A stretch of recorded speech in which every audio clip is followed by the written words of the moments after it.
And that's when things really started to spiral. With the team's collective wisdom behind her, Gaynor was encouraged to take Paul's shockingly low offer of just £200. Yes, you read that correctly, £200. The same amount you might find in your couch cushions, or perhaps in the change jar at the back of your cupboard. But, to everyone's surprise, Gaynor, 56, went for it. "What are you going to do with £200? One viewer sarcastically asked. "Maybe buy a nice coffee. For the whole team?" But the madness didn't end there. Next up was Scott, the 31-year-old chartered accountant, who had earned a respectable £5,000 in his cash builder. Instead of bolstering the prize pot, though, Scott took a mere £1,000, adding an extra £88,000 to the final total. Yes, £1,000, about the price of a new smartphone, or perhaps a month's worth of rent in some parts of London. At this point, the team's low offer obsession seemed almost like a new reality TV sport. Gaynor, still clinging to the idea that everyone should just take the low offer and get through, pushed Scott to accept the paltry sum, despite his earlier earnings. "We need you in the final chase," she pleaded. Why?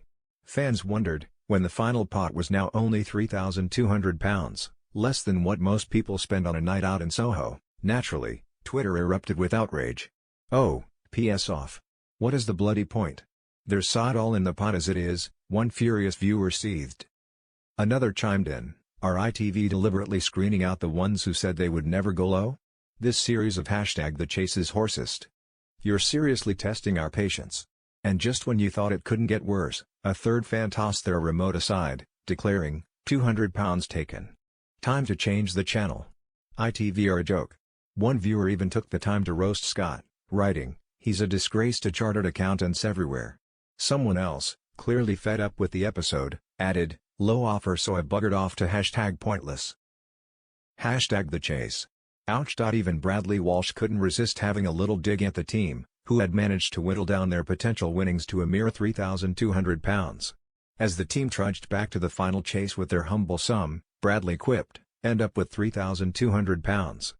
Split it up and go buy a coffee." The sarcasm was dripping like a freshly brewed espresso, and you could practically hear the collective sigh of despair from viewers at home. During the final chase, the team did manage to answer 15 questions correctly. Kudos to them for trying, at least. But, despite their efforts, they failed to execute any pushbacks, and with 24 seconds remaining, the Sinner Man caught them, sealing their fate with the kind of ruthless efficiency we've come to expect from Paul.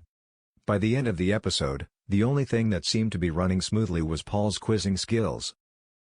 For the players, however, it was another low point, and for viewers, it was another reason to wonder if the chase had entered a new era of lowball offers and questionable decisions. As Bradley himself might say, "What are you going to do with £3,200? Maybe get a coffee." And some dignity back.